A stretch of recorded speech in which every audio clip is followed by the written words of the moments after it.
Okay, thank you very much, धन्यवाद। क्योंकि आप मुझको देख पा रहे हैं, मैं तेजी से शुरू करूंगा। इंडिया में लॉकडाउन मैनेज करना थोड़ा डिफिकल्ट था, फिर भी प्रधानमंत्री मोदी के इस सारे लगातार निरंतर प्रयासों को मैं बधाई दूंगा, क्योंकि भारत की पॉपुलेशन बहुत ज्यादा है। भारत एक कंट्री नहीं, एक बड़ा कॉन्टिनेंट है। उत्तर प्रदेश की पॉपुलेशन ब्राजील देश से ज्यादा है, बिहार फिलीपींस से बड़ा है पॉपुलेशन के मामले में, महाराष्ट्र की पॉपुलेशन मेक्सिको से ज्यादा है, आंध्र प्रदेश जर्मनी से बड़ा है पॉपुलेशन के मामले में, राजस्थान की पॉपुलेशन फ्रांस से ज्यादा है, तमिलनाडु की ब्रिटेन से, कर्नाटका की इटली से, गुजरात की साउथ अफ्रीका से। हमारा देश बहुत बड़ा है, एक एक छोटा छोटा राज्य बड़े बड़े देशों के मुकाबले बड़ा, इतना बड़ा है कि इंडिया का काउंट लगातार बढ़ रहा था, परंतु फिर भी पिछले 7 दिनों में जो ग्रोथ रेट था वो थोड़ा थमा है। पर अगर करंट ग्रोथ रेट देखें तो आने वाले दिनों में अगले 6 दिन के अंदर ये नंबर 20,000 पार कर जाएगा। समस्या लगातार बढ़ रही है, इसके कारण तकलीफें बहुत तेज बढ़ेंगी। जो प्रधानमंत्री मोदी की कुछ अच्छी इफेक्टिव स्ट्रैटेजीज थी, मैं जरा उन अच्छी न्यूज के साथ शुरू करूंगा। पहला, जैसे ही उन्होंने एयरपोर्ट, रेलवे स्टेशन, लॉकडाउन, सब चीजों को बंद किया, इससे उनकी डिसीजन मेकिंग एबिलिटी का पता चलता है। दूसरा, उन्होंने कम्युनिटीज को एंगेज किया कि साथ में मिलकर थाली बजाओ, दिया जलाओ। ये दर्शाता है to achieve big you have to collaborate and with community. Community को साथ में लाओ, इमोशन के साथ जोड़ो, कोलैबोरेट करो, कम्युनिटी अच्छा करेगी। तीसरा, उन्होंने इनोवेटिव ट्रेन्स को आईसीयू में इनोवेटिव तरीके से कन्वर्ट कर दिया, लो कॉस्ट वेंटिलेटर्स बनाए, आईआईटी रुड़की के बच्चों ने काम किया। ये क्या लेसन दिखाता है? ये दिखाता है कि रैपिड लो कॉस्ट इनोवेशन करने पड़ेंगे अगर इस तरह के क्राइसिस आते हैं। चौथा, सोशल ऑर्गेनाइजेशंस को, कॉर्पोरेट्स को साथ में लिया, लोगों ने बहुत चैरिटी दी, पीएम केयर्स फंड को चालू किया, जिसमें बॉलीवुड के सेलिब्रिटीज, पॉलिटिशियंस, इंडस्ट्रियलिस्ट सब लोग आए, जिसने भी जो जो कर सकता था, रेलवे के अधिकारी, सेना ने हमारी बहुत कंट्रीब्यूट किया। कुछ कंट्रीब्यूशन करने का मैंने भी प्रयास किया, मैं भी 1 करोड़ रुपए दान दे चुका हूं, भी और करने वाला हूं, कुछ नेक्स्ट प्लान कर रहा हूं। बहुत सारे गरीब बच्चों के लिए हम लोग खाना बांटने का, गरीब लोगों के लिए खाना बांटने का काम कर रहे हैं, जिसको खाने, क्योंकि दिहाड़ी मजदूर जो होता है वही इनफॉर्मल इकोनॉमी चलाता है। दिहाड़ी मजदूर की इनकम खत्म हो चुकी है, आप जानते हैं, लगभग 60 लाख नौकरियां जा चुकी हैं, 14 करोड़ नौकरियां खतरे में है। ये सिचुएशन अच्छी नहीं है। और इसके अलावा जो अच्छा काम किया वो था कि रिवॉर्ड एंड पनिशमेंट का मॉडल उन्होंने इंट्रोड्यूस किया अपने पिछले स्पीच के अंदर।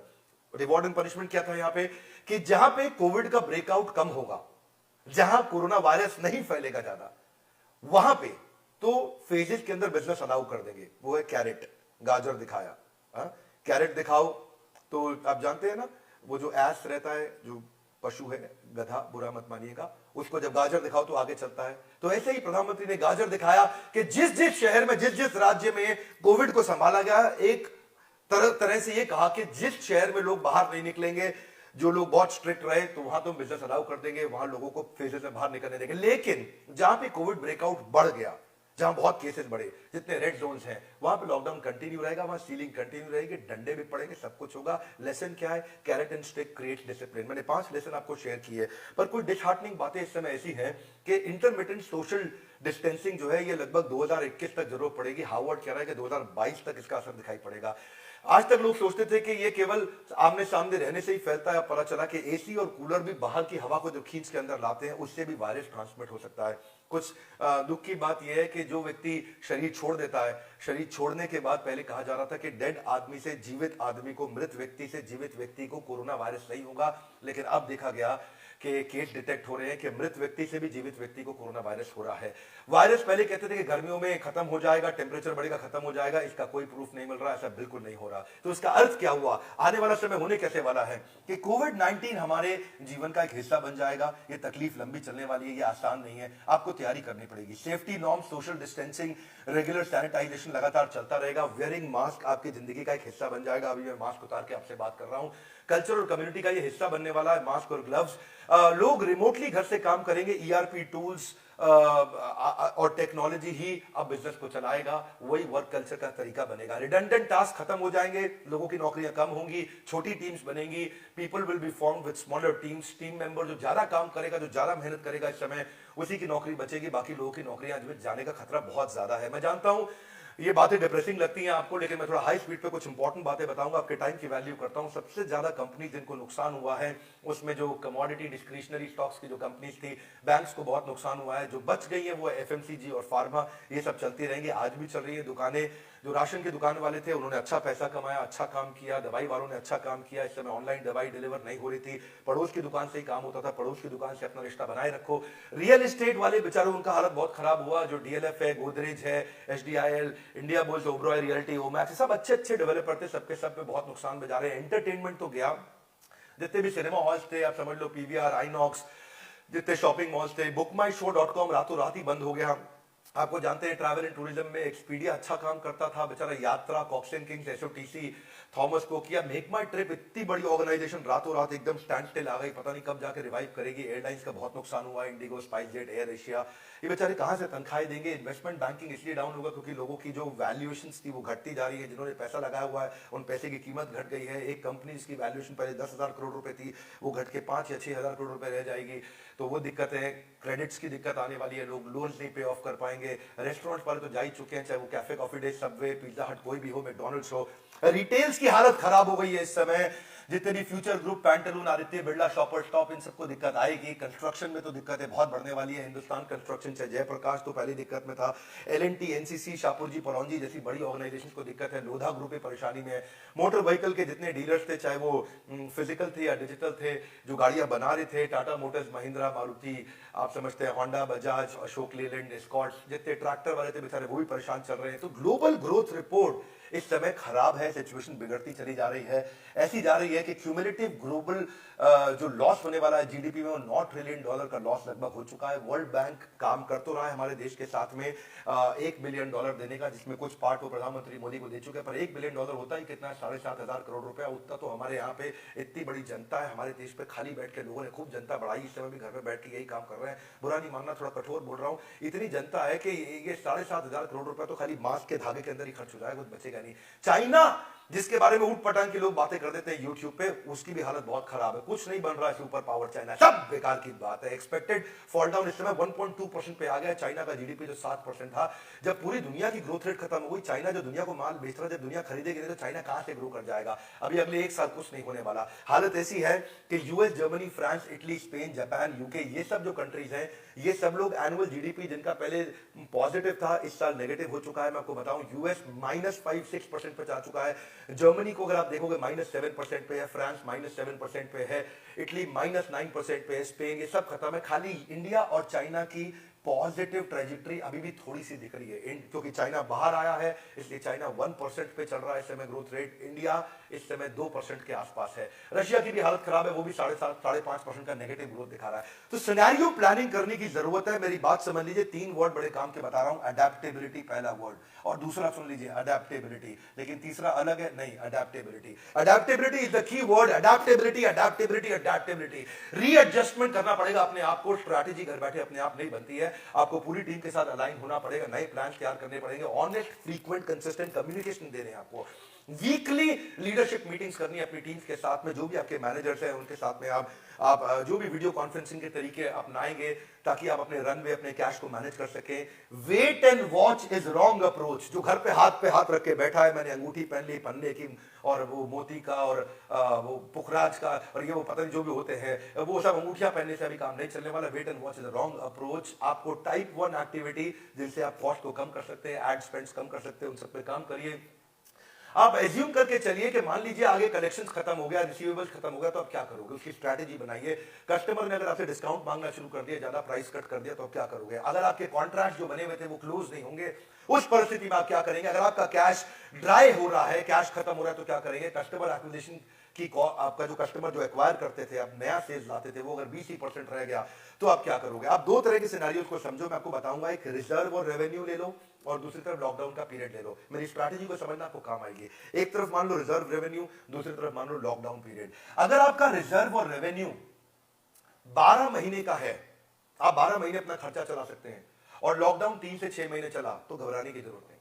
क्या मतलब हुआ कि रिजर्व क्या हो गया, पुराना कैश पड़ा हुआ आपके पास। रेवेन्यू क्या हुआ, जो नया कैश आएगा। अगर पुराना कैश जो पड़ा है वो, या जो नया कैश आपके पास आने वाला है वो, ये मिला करके अगर आप 12 महीने खर्चा निकाल सकते हैं, तो घबराने की जरूरत नहीं है, कम घबराइए आप। लेकिन अगर 6 महीने का आपके पास रिजर्व और रेवेन्यू मिला के है, रिजर्व मतलब पीछे का पैसा, रेवेन्यू मतलब कुछ बेच के आपके पास आने वाला है, और लॉकडाउन भी 3 से 6 महीने चलेगा, तो तो फिर आपको तैयारी करनी है, लेकिन अभी भी आप सुरक्षित महसूस कर सकते हैं, आप अपनी स्पीड बढ़ाइए। लेकिन अगर आपके पास रिजर्व और रेवेन्यू केवल 4 महीने का है और लॉकडाउन 3 से 6 महीने रहने वाला है, तो अब आपको इमीडिएट कॉस्ट कटिंग करनी चाहिए, एकदम सारे खर्चे घटाने चाहिए, तकलीफें आएंगी। मैं जानता हूं आप लोगों की तनख्वाहें कम नहीं कर सकते, पर मैं कैप्टन अमरिंदर सिंह का एक अखबार का आर्टिकल आपके सामने लेके बैठा हूं। कैप्टन अमरिंदर सिंह ने प्रधानमंत्री मोदी को चिट्ठी लिख के भेजी है कि अगर सारे उद्योगपति पंजाब के जो चीफ मिनिस्टर हैं, उन्होंने कहा कि सारे उद्योगपति पंजाब के अगर सबको तनख्वाहें देंगे तो 95% उद्योगपति दिवालिया हो जाएंगे। उन्होंने प्रधानमंत्री मोदी को बोला है कि तनख्वाहें बांट पाना इस समय मुश्किल होगा। एम्प्लॉइज को मैं कहना चाहता हूं, जो लोग एम्प्लॉइज हैं, जो अडेप्टेबल होगा, सिंसियर होगा, वही सर्वाइव करेगा, क्योंकि अब तो नई नौकरी लगना संभव है नहीं कहीं से भी। आप डीएम जो है नोएडा के, इनकी भी मैं चिट्ठी लेकर के आया हूं। इन्होंने भी व्यापारियों को बुलाया और बोला कि भाई सबको तनख्वाहें दो, पर व्यापारियों ने हाथ खड़े कर दिए, हालत खराब है।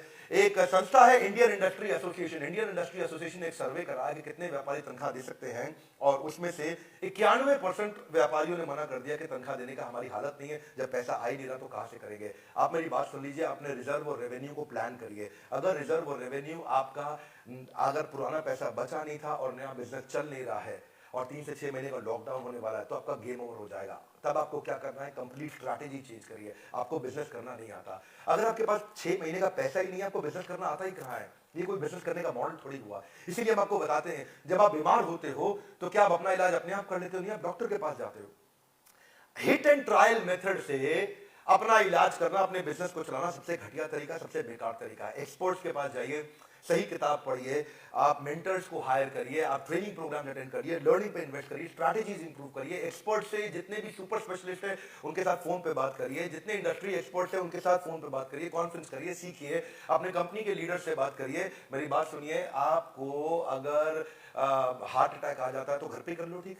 घर पे करोगे आप? नहीं, आप डॉक्टर के पास जाते हो, भाग के जाते हो। क्यों जाते हो डॉक्टर के पास? क्योंकि सुपर स्पेशलिस्ट की जरूरत पड़ती है। बिजनेस ऐसा क्यों कर लेते हो आप हिट एंड ट्रायल मेथड के साथ? ये कोई तरीका थोड़ी है। अब फंड रेज नहीं हो पाएगा इस समय। फंड रेजिंग जो है वो मैक्रो एनवायरनमेंट पर डिपेंड करता है। मैक्रो मतलब बाहरी परिस्थिति। आपकी कंपनी कितनी भी अच्छी क्यों चल रही हो, अगर बाहरी परिस्थिति खराब है तो आप पे असर आएगा। आप एज्यूम करके चलो कि आगे 6 महीने तक फंड रेज करना पॉसिबल नहीं है, तो आप क्या करोगे? मेरी बात समझिए, आपको 12 से 18 महीने का रनवे तैयार करना है, तभी आप चला पाएंगे इसको। अजम्पशंस सारी बदल चुकी हैं।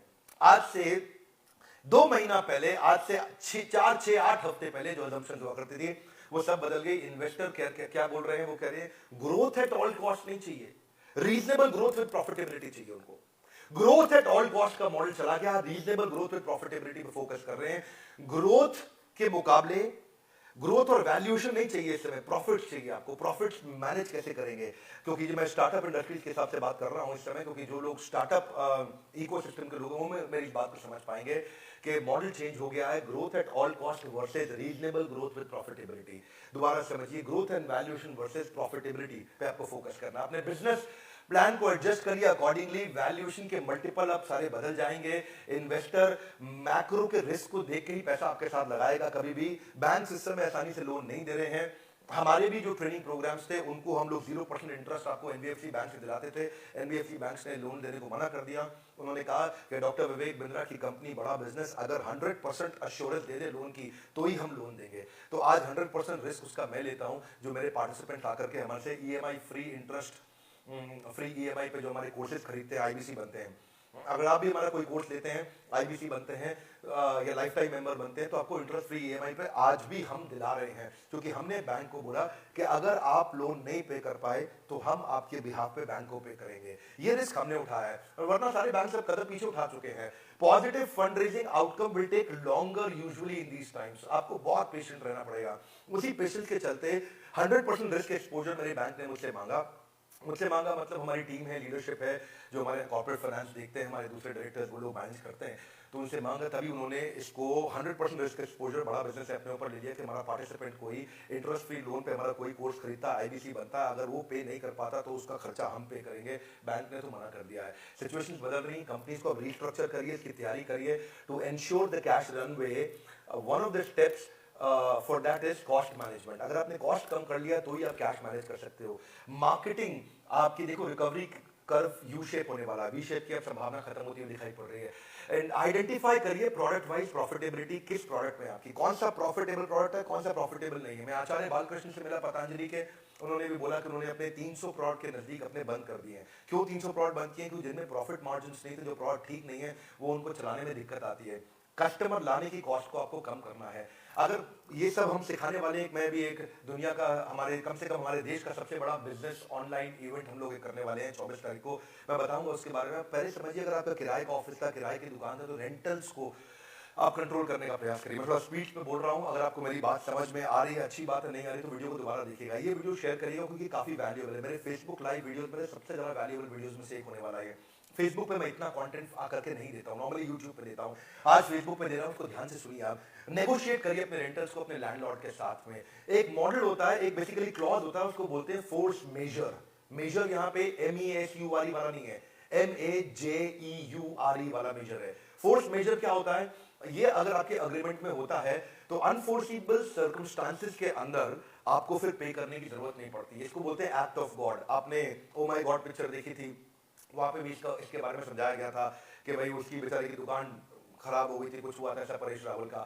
तो आप कॉन्ट्रैक्ट को फुलफिल करने के लिए बाधित नहीं होते अगर आपने एग्रीमेंट में डाला हुआ है। नहीं, फिर भी उसके बावजूद भी आप अपने लैंडलॉर्ड से बात करें, क्योंकि लैंडलॉर्ड भी तभी कमाएगा जब आप सफल होंगे। अगर आप सफल नहीं है तो आपका लैंडलॉर्ड भी नहीं कमाएगा। तो उससे नेगोशिएट करिए, उसको समझाइए कि नीड ऑफ द आवर है, उससे 2-3 महीने का किराया तो कम से कम माफ करवाइए, या उससे आगे के किराए को 50% पे लेके जाइए, पार्ट पेमेंट कराइए। कम से कम नहीं तो क्या कर सकते हैं, पूरे साल के किराए को 30% पे लेकर के आइए, पूरे साल के किराए को आप 30% कर दो, रीनेगोशिएट करो। और किसी भी एस्केलेशन क्लॉजेस को जो लिखे हुए कॉन्ट्रैक्ट में, एस्केलेशन क्लॉज क्या होता है कि 1 साल के बाद रेंट बढ़ेगा, उसको बता दो भैया अगर ये खत्म होने वाला है 3 महीने में, 6 महीने में, 1 साल आपका, तो रेंट नहीं बढ़ाने वाला मैं इस बार। ये सब चीजें नेगोशिएशन करिए। सबसे ज्यादा बचाने की चीजें क्या होती है? जनरल एंड एडमिनिस्ट्रेटिव एक्सपेंडिचर जो आपके होते हैं, जो एडमिन एक्सपेंडिचर, इनएफिशिएंसी सारी वहीं से आती है। एडमिन वाले बहुत ज्यादा ऐसा खर्चा करके रखते हैं या बढ़ा के रखते हैं, उसको अगर आप लोग रोक सकते हो। अपने क्लाउड स्पेंड्स जो थे आपके, टेक्नोलॉजी बेस्ड स्पेंड आपके ऐसे थे, या प्रोफेशनल फी कोई लीगल या रिक्रूटमेंट की दिया करते थे, कंसल्टिंग की, सबको आप रोक सकते हो। आप अपनी लिस्ट को निकालो सारे खर्चों की, कौन से खर्चे के बड़े बड़े हैं उनको लेकर के उनको थोड़ा एडिट करो, और देखो कि कैंटीन की कॉस्ट, हाउस कीपिंग की, मैं नहीं बोल रहा हूँ कि सैलरी काटो, पर सॉफ्टवेयर सब्सक्रिप्शन, बहुत चीजें ऐसी हैं जिन पे आप काम कर सकते हो। अपने कैश को कंजर्व करना शुरू करो, कैश को रोको, क्योंकि cash is going to be the king here. नए नए प्रोजेक्ट को पोस्टपोन कर दो, हैपेटेड कॉस्ट कटिंग मत करो, क्योंकि जब बिजनेस में आओगे हैपेटेड कॉस्ट कटिंग करोगे, अच्छे लीडर छोड़ के चलेंगे तो भी दिक्कत आती है आपको। अपने keep a track of concessions by the bank and government, जो बैंक और गवर्नमेंट कंसेशंस दे रही है उन पे भी आप नजर रखिए, उन कंसेशंस का लाभ उठाइए। केपेक्स, कहीं भी बड़ा अमाउंट, केपेक्स मतलब मोटा पैसा, कैपिटल एक्सपेंडिचर, ओपेक्स मतलब छोटा पैसा, तो कहीं भी मोटा पैसा खर्च मत करिए, अभी समय रोक लीजिए। अपनी इन्वेंट्री को निकालिए, जितनी हो सके इन्वेंट्री बचा के मत रखिए, जितनी इन्वेंट्री आप निकाल सकते हैं निकालिए, ताकि आप कैश को अपने पास लेके आ सकें। मैं बहुत सारे बिजनेस आइडियाज आपको देना चाहता हूं, पर मैं आपको एक बात बताऊं, इस समय आपको घर पे रहना जरूरी है, क्योंकि कमाल की बात आज इकोनॉमिक टाइम्स ने भी बोल दिया है। क्या कह रहा है इकोनॉमिक टाइम्स? कि पहले 10 लाख कोरोना के केसेस आने में 93 दिन लगे थे, 3 महीने से ज्यादा। पहले 10 लाख केसेस, लेकिन अगले 10 लाख जो 93 दिन में आए थे, पहले 10 लाख वो 13 दिन में आ गए हैं। यानी कि पहले 10 लाख को 93 दिन लगे, अगले 10 लाख केसेस को 13 दिन लगे। जितना नंबर पहले 3 महीने से ज्यादा लगा, उतना 13 दिन में हो गया। ये कोई आसान नहीं है इसको हैंडल करना, इसमें तकलीफ आएगी, ये तकलीफें बढ़ती चली जा रही हैं। आपको अपनी लर्निंग पे इन्वेस्ट करिए, स्ट्रैटेजीज अपनी बिल्ड करिए। यूट्यूब पे मैंने बहुत कंटेंट दिया है, यूट्यूब पे जाइए, आप उस कंटेंट को अटेंड करिए, इस वीडियो को जरूर शेयर करिए, क्योंकि इस वीडियो में मैंने बहुत सारी इंपॉर्टेंट बातें बताई हैं, हो सके तो 2-3 बार देख लीजिए। पर मैं आपको एक गुड न्यूज भी आज शेयर करूंगा।